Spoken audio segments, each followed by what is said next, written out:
Hey, wie gut, dass wir einen Gott haben, der da ist, der gegenwärtig ist, der kommt und der wirkt. Amen.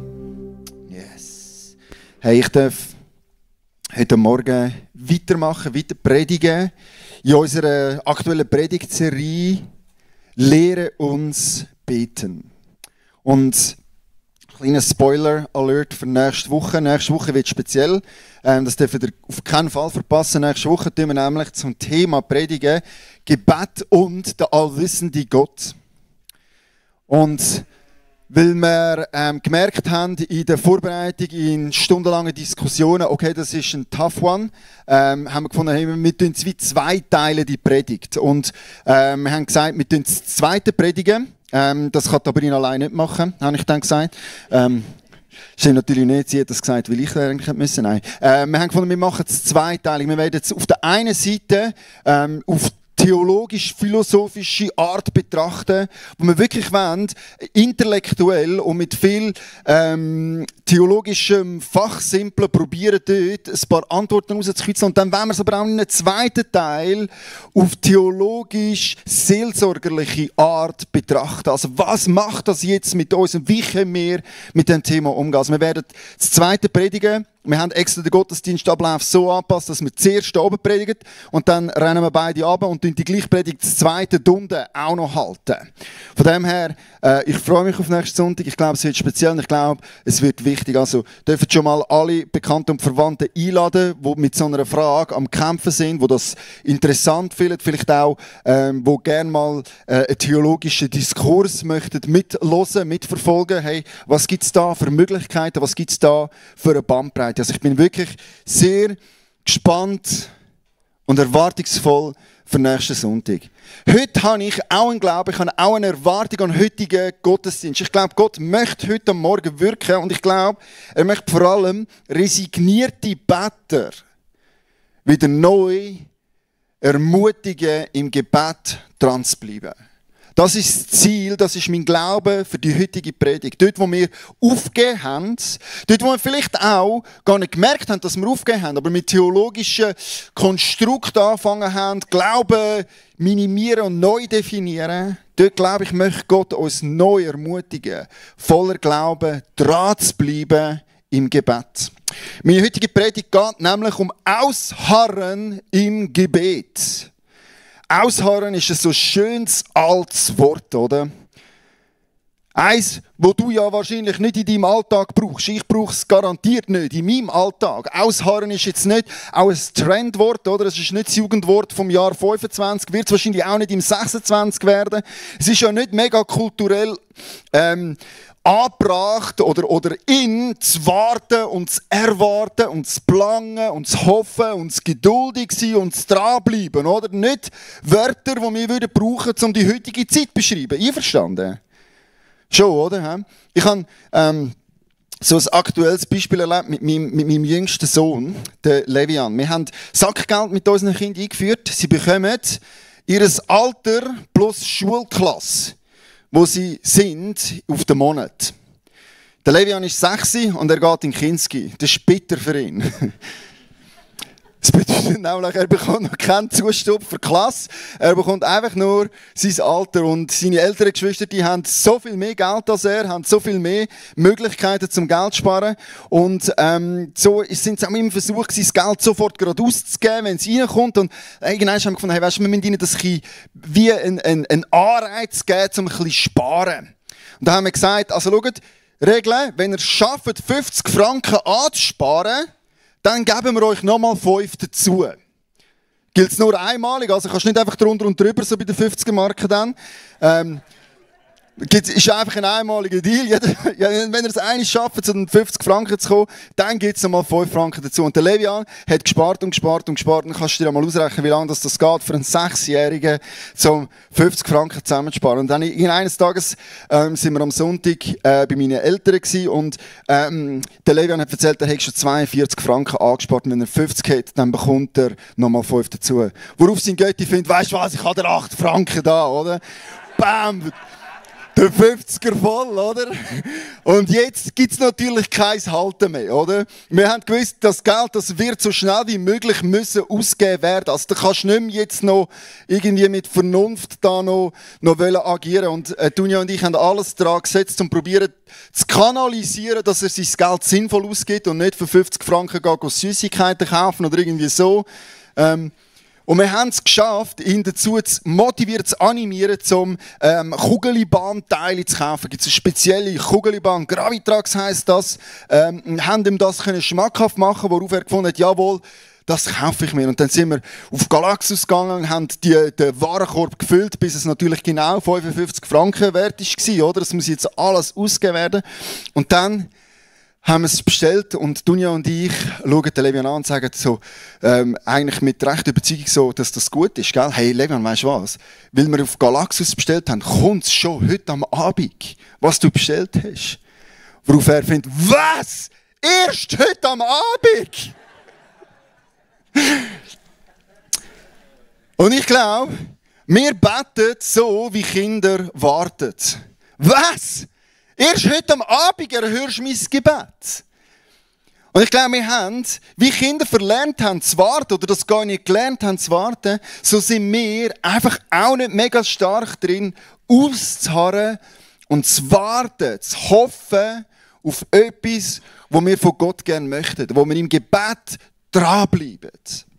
Und ich möchte heute Morgen über einen Kreislauf predigen. Den Kreislauf vom Ausharren im Gebet. Ich möchte das wie so grafisch illustrieren mit euch. Im Mittelpunkt steht Ausharren. Und ich glaube, das gibt am Schluss wie einen Kreislauf, wo wir dranbleiben im Gebet. Übrigens, als ich die Predigt letzte Woche gepredigt habe, habe ich gemerkt, dass viele Leute das dann fotografiert haben. Darum habe ich gefunden, hey, ich mache euch einen Download. Also ihr könnt gerne beim Ausgang jetzt einen QR-Code, wo ihr könnt scannen und dann könnt ihr die Grafik dort abladen, bevor ihr irgendwie da krumme, schräge Fotos macht von einem Bildschirm, der dann gleich nicht gut ist. Ihr könnt es einfach dort nachher am Schluss abladen, wenn ihr die Grafik gerne möchtet haben. Wir werden die nämlich miteinander erarbeiten. Und jeder Gebetskreislauf, wenn es nicht eine religiöse Übung ist, startet mit Glauben. Jeder Kreislauf für Ausharren im Gebet, übrigens, das dürft ihr noch nicht scannen, tut das wieder weg, sonst schaut es schon alle und dann ist das voll gespoilert, auf was das Predigt raus will. Genau. Jeder Kreislauf vom Ausharren startet mit Glauben. Jetzt, was ist Glauben? Keine rhetorische Frage, was ist Glauben?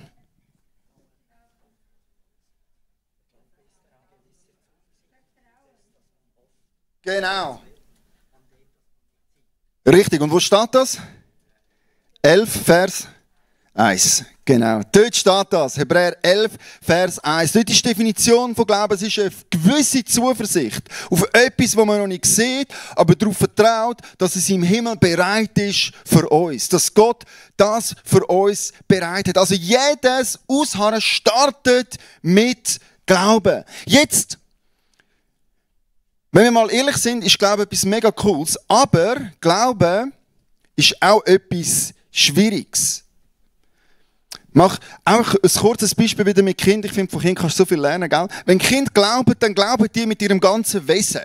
Dann glauben die ohne Zurückhalt.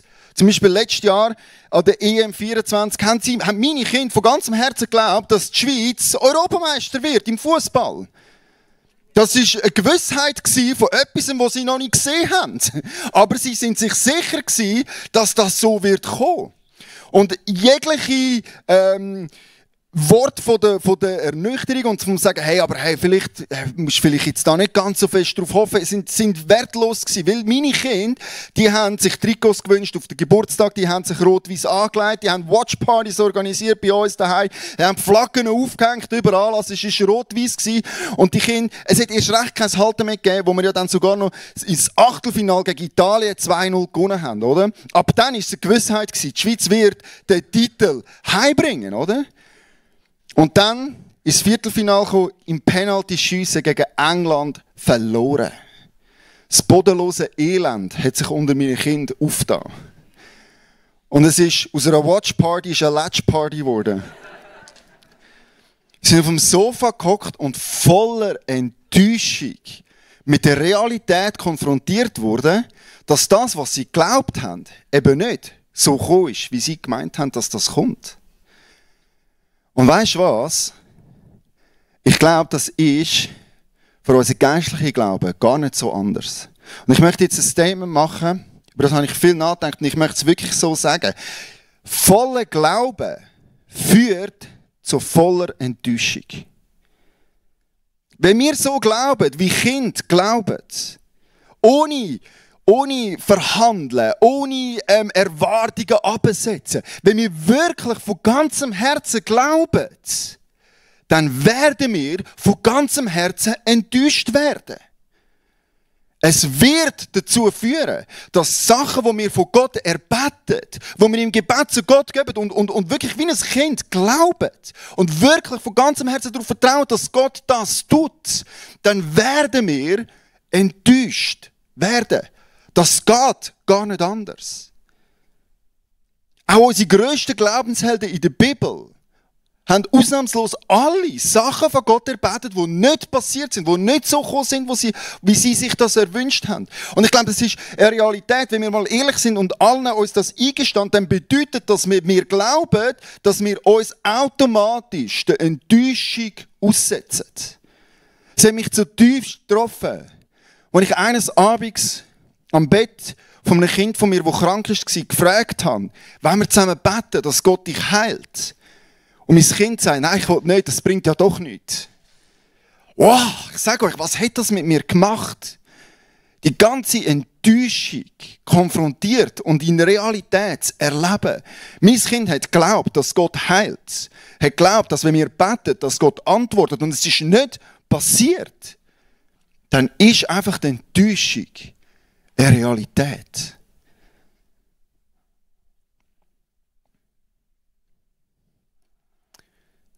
Und genau da denke ich, genau bei dieser Enttäuschung glaube ich, dass viele von uns den Kreislauf vom Ausharren verlieren. Wenn wir den Kreislauf anschauen, kannst du die Grafik noch mal zeigen. Wenn es gestartet hat mit Glauben, dann wird das zu Enttäuschung führen. Und wenn wir mit dieser Enttäuschung nicht richtig umgehen, dann führt die Enttäuschung zur Resignation, zum Aufgeben, zum nicht mehr wollen, überhaupt beten und nicht mehr glauben. Weil man setzt sich da Schmerz aus und man setzt sich da Enttäuschung aus. Man macht sich auf für Schmerz. Und ich glaube, viele von uns sind ausgestiegen aus dem Ausharren im Gebet irgendwann, weil wir Enttäuschungen erlebt haben. Vielleicht haben wir auch angefangen, die Enttäuschungen zu überdecken. Vielleicht haben wir es gar nicht so richtig gemerkt, dass wir eigentlich enttäuscht sind und haben angefangen zu theologisieren und zu sagen, ja, weisst du, der Wille Gottes und das geht darum gar nicht und eigentlich solltest du gar nicht so richtig glauben und haben angefangen, den Glauben zu unterminieren und haben uns so durch das wie geschützt. Ich meine, du und ich, wir sind ja rationale Menschen. Wir wissen, dass die Schweiz die Europameisterschaft nicht wird gewinnen, oder? Also tun wir schon mal von Anfang an sicherstellen, dass wir das gar nicht erst glauben, oder? Und tun so Sachen sagen wie, ja weisst, die Schweizer, das ist einfach, wir haben noch nie gewonnen, wir werden wahrscheinlich auch nie gewinnen. Und tun dort schon mal die Erwartung absetzen, erlauben es uns gar nicht so richtig überhaupt zu glauben, auf das uns die Enttäuschung nicht so hart trifft, wie es das ein Kind trifft, das voll geglaubt hat. Ich glaube, einer der Gründe, wieso dass wir heutzutage Mühe haben zum Ausharren im Gebet, ist, weil Enttäuschung zur Resignation geführt hat. Und ich möchte heute Morgen mit euch anschauen, was lehrt die Bibel uns? Was zeigt die Bibel uns auf, wie wir mit dieser Resignation umgehen können oder wie wir mit dieser Enttäuschung umgehen können, auf dass wir nicht in Resignation enden. Und ich habe ein Gleichnis für euch heute Morgen dabei, ich habe ein persönliches Zeugnis für euch dabei und ich habe eine Methode aus der Bibel dabei, wie wir mit der Resignation und Enttäuschung im Gebet umgehen können. Auf das wir alle dürfen lernen, auszuharren im Gebet. Sind ihr ready für die 3 Dinge? Alright, dann lass mich beten und dann starten wir gerade mit dem Gleichnis. Himmlischer Vater, du kennst unser Herz und du weißt, wo wir gebetet haben in der Vergangenheit und wo wir enttäuscht sind. Weil das, was wir geglaubt haben, dort, wo wir eine Gewissheit gehabt haben, ins Unsicht, in das, was wir noch nicht sehen, wie das nicht gekommen ist, wie wir uns das erhofft haben und wie unser Herz dort Schaden genommen hat. Wie unser Glaube angefochten worden ist und wie wir es uns selber anfangen zu schützen haben und gar nicht erst haben wollen, die Resignation mehr erleben. Und ich bitte dich jetzt heute Morgen, dass wir neu lernen, zum Glauben kommen Und dass wir neu lernen, mit der Enttäuschung richtig umzugehen. Ich bitte dich, dass du heute Morgen jetzt redest, dass du dein Wort auftauschst für uns und dass du heute Morgen die Bibelstellen, die wir anschauen, brauchst, um zu Herzen zu reden heute an diesem Morgen. Amen. Amen. Wir starten gerade mit dem Gleichnis. Und es ist ein Gleichnis, wo Jesus seine Jünger erklärt und zeigt hat, mit einer guten Absicht. Und ihr merkt gleich, wieso dass das Gleichnis heute Morgen muss vorkommen. Im Lukas 18, Vers 1 bis 8 lesen wir das Gleichnis. Jesus wollte seinen Jüngern zeigen, dass sie unablässig beten sollten, ohne sich entmutigen zu lassen. Deshalb erzählte er ihnen folgendes Gleichnis. Also das Gleichnis passt jetzt perfekt in unsere Predigt drin. Das müssen wir miteinander anschauen. Und Jesus erzählt jetzt das folgende Gleichnis. In einer Stadt lebte ein Richter, der nicht nach Gott fragte und auf keinen Menschen Rücksicht nahm.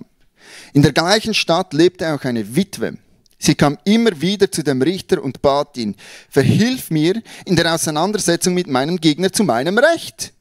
Lange Zeit wollte der Richter nicht darauf angehen. Doch dann sagte er sich, ich fürchte zwar Gott nicht, und was die Menschen denken, ist mir gleichgültig. Aber diese Witwe wird mir so lästig, dass ich ihr zu ihrem Recht verhelfen will. Sonst bringt sie mich mit ihrem ständigen Kommen noch zur Verzweiflung.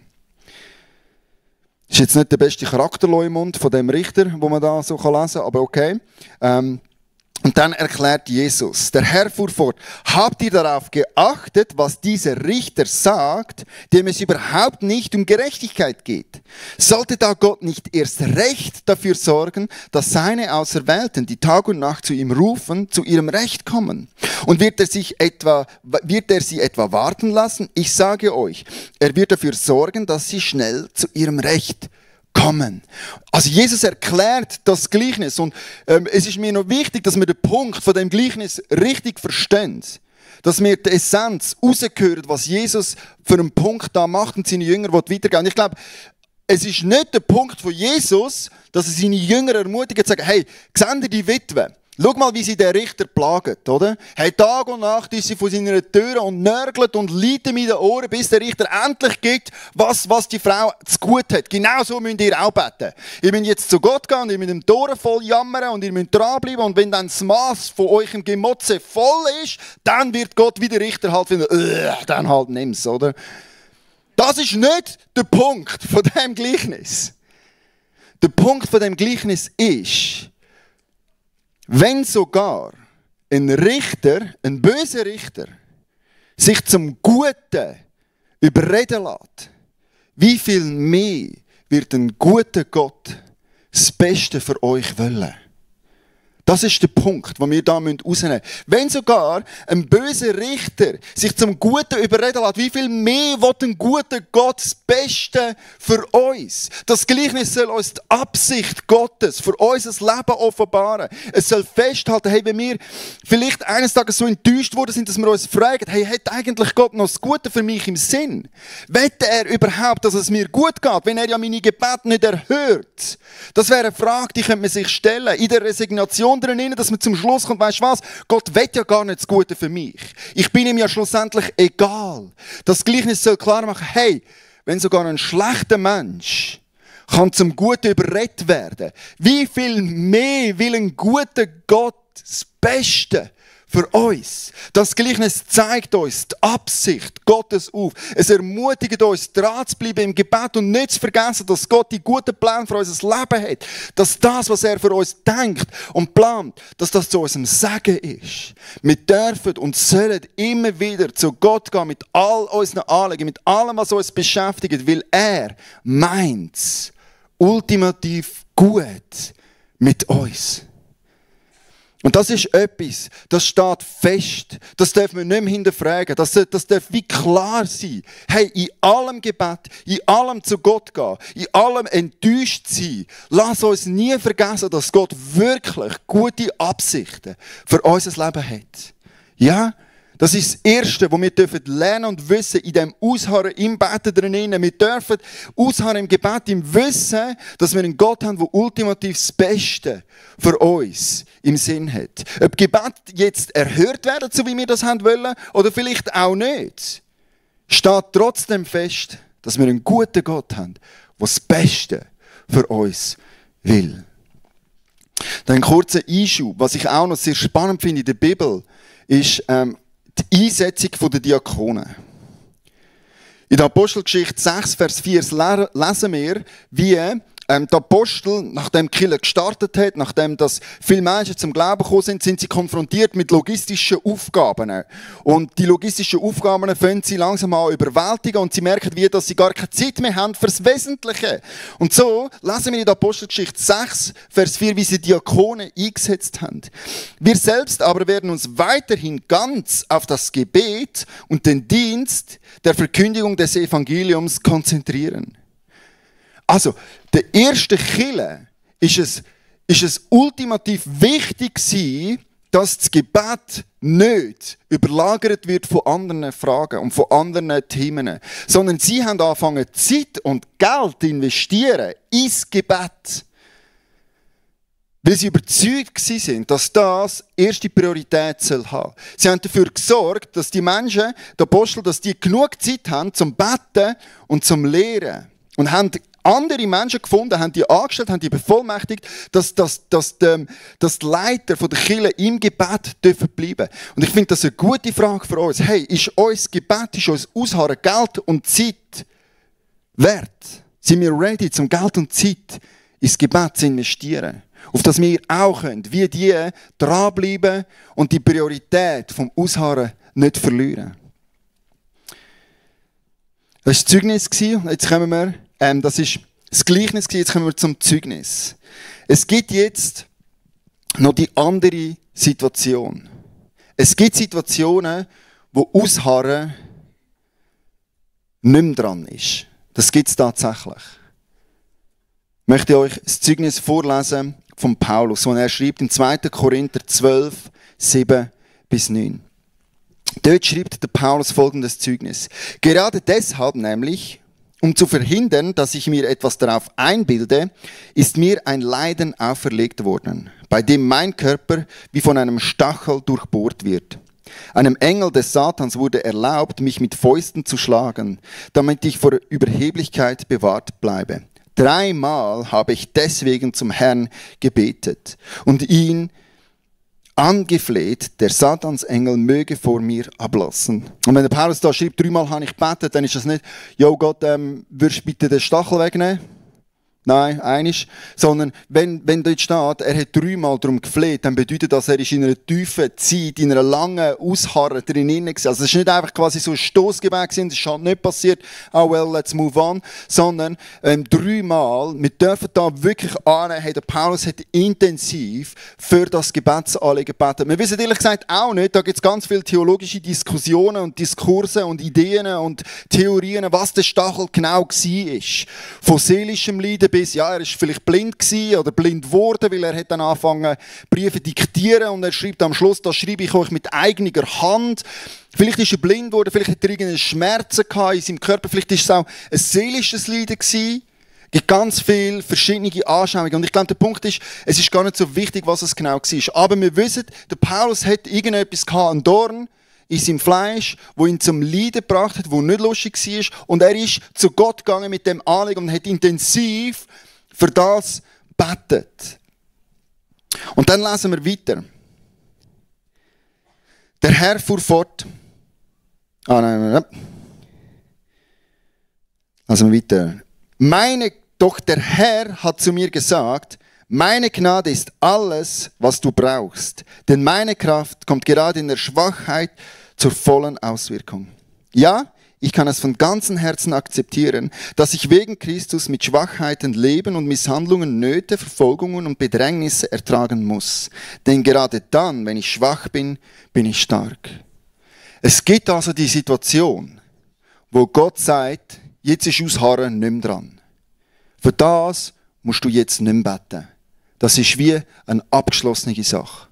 Und ich glaube, das ist wichtig für uns zum Wissen und erkennen, okay, es gibt auch Situationen, wo Gott in seiner Allmacht, und das kann ich euch nicht genau erklären, warum das so ist und wie das jetzt genau zu funktionieren hat und wie man das kann einordnen, aber es ist einfach so, dass Gott jetzt an Paulus sagt, weisst du was, für das musst du nicht mehr beten.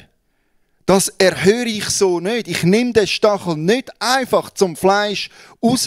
Und ich glaube, es gibt auch in unserem Leben Situationen, wo Gott sagt, da ist Ausharren nicht mehr dran. Aber das sind absolute Ausnahmesituationen. Und dann, wenn Gott klar redet, wir finden ein einziges Mal in der Bibel von Paulus ein Zeugnis, wie er sagt, für das habe ich aufgehört zu beten oder für das soll ich jetzt nicht weiter beten. Und wir finden ganz viele andere Stories, wo der Paulus betet und Gebetserhörungen passieren.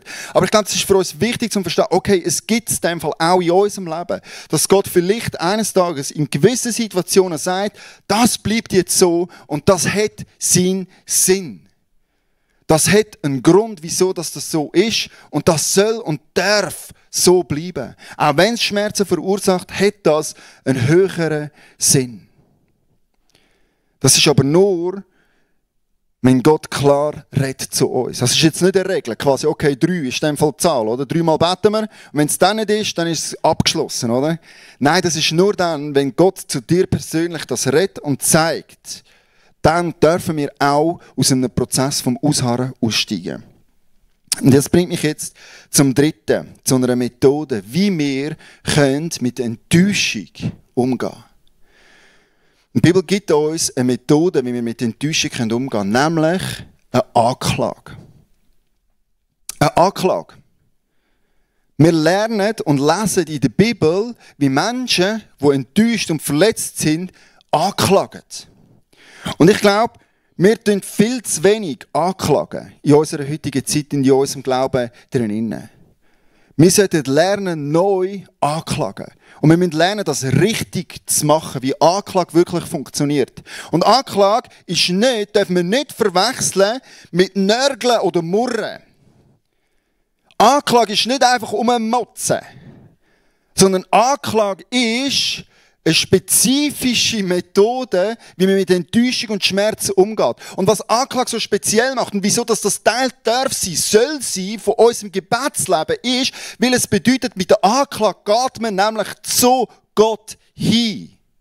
Es ist eine Hinwendung zu Gott. Es ist ein Herlegen, ein Hinbringen vom Schmerz und der Enttäuschung, die wir erlebt haben. Man geht nicht irgendwo her mit dem Schmerz und der Enttäuschung. Man geht nicht in Sucht oder irgendwo in irgendwelche Mechanismen drin, wie wir uns wieder irgendwie trösten, wie wir uns wieder selber ins Lot bringen, sondern wir gehen mit dem Schmerz und der Enttäuschung zu Gott hin. Und wir bringen zum Ausdruck, was in uns drinnen kaputt gegangen ist, wo der Schmerz ist, und legen das Gott hin.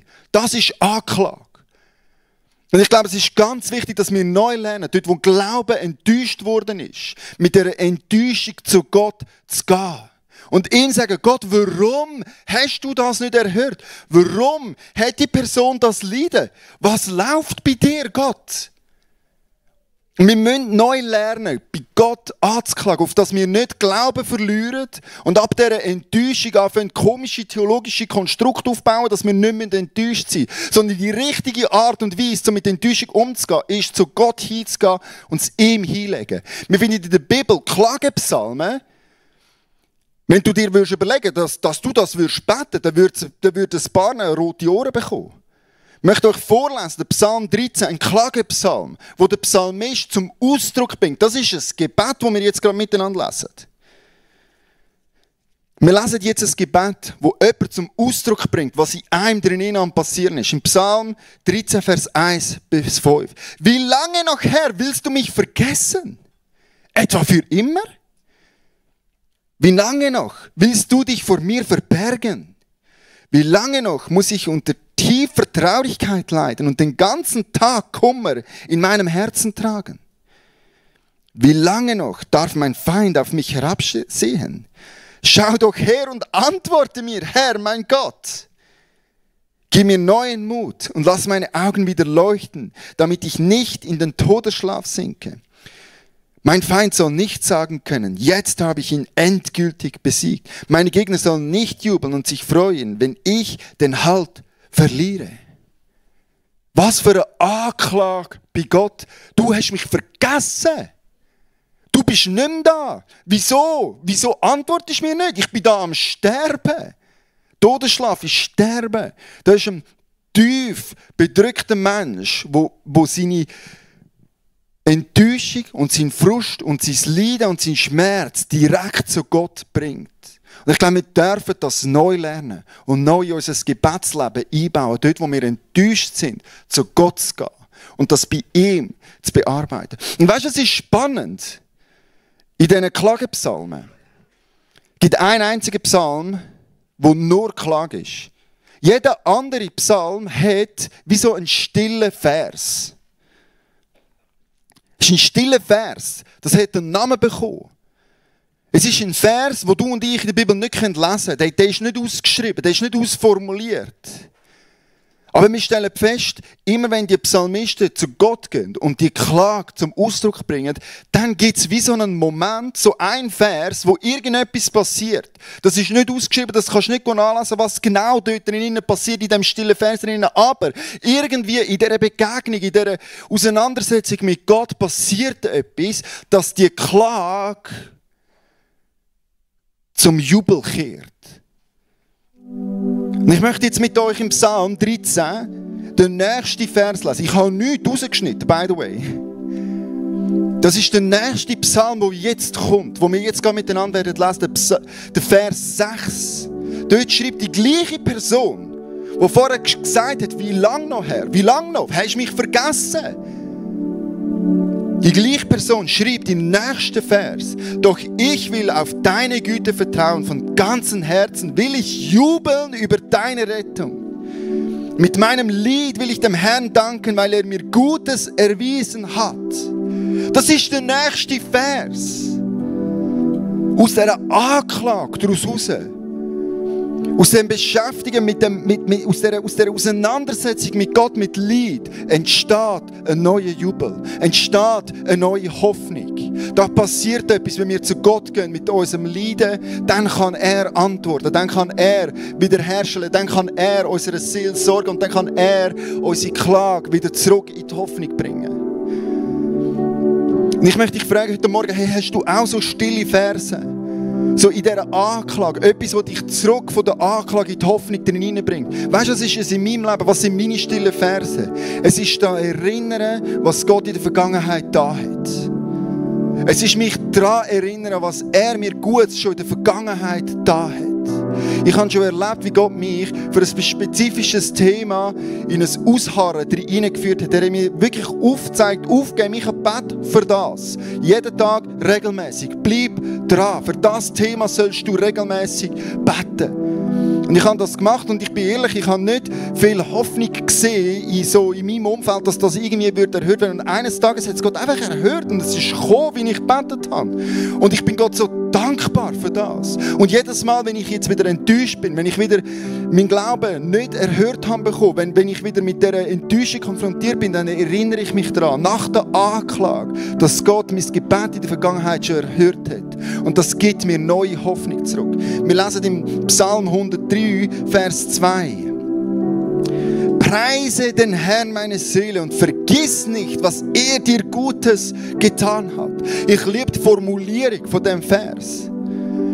Es ist der Autor, redet zu sich selber. Er sagt seiner eigenen Seele, hey Seele, du da drin, vergiss nicht, was Gott dir in der Vergangenheit Gutes getan hat. Und ich liebe die Selbstermutigung, das Gespräch, wie der Autor sich selber sagt, Seele, vergiss nicht, was er dir schon Gutes getan hat in der Vergangenheit. Und ich möchte das zu meinem eigenen Gebet machen. Ich will zu mir selber sagen, Micha, vergiss nicht, was Gott dir in der Vergangenheit schon Gutes getan hat. Und so kann aus der Anklage eine neue Hoffnung kommen. Und aus dieser Hoffnung kann wieder neu Glauben entstehen.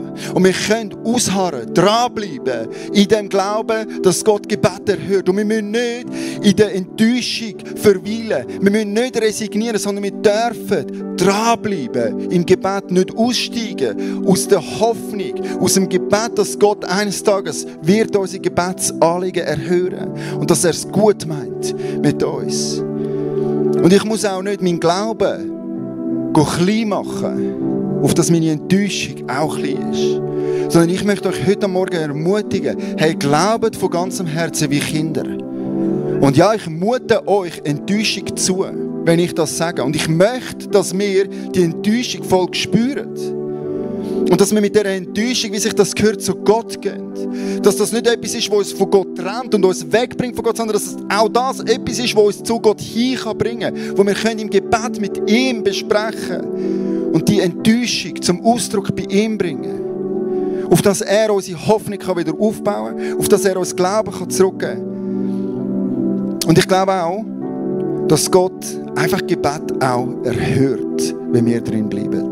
Wenn wir nicht aufhören und in diesem Kreislauf drin bleiben, dann kann aus Glauben eine Gebetserhörung kommen. So wie wir das in der Vergangenheit schon erlebt haben. Ich möchte die Band einladen, wir dürfen uns gerne bereit machen, um jetzt nicht Gott dann gerade anbeten, um ihm zu ehren.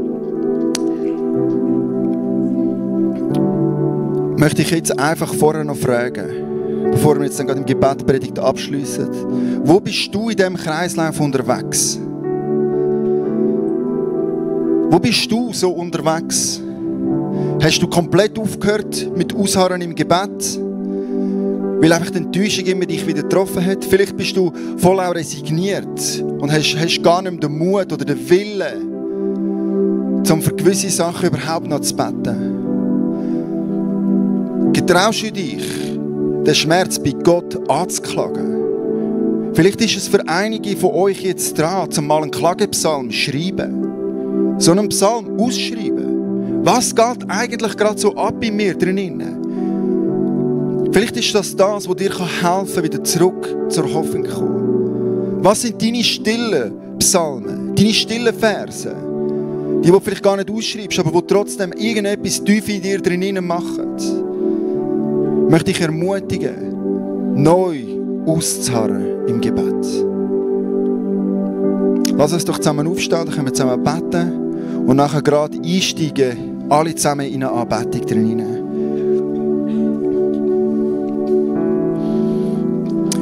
Himmlischer Vater, ich danke dir von ganzem Herzen, dass du nicht wie ein schlechter Richter bist, wo man muss zwingen, das Gute zu tun für uns, sondern dass du wirklich ein liebevoller Vater im Himmel bist, der das Beste für uns vorhat.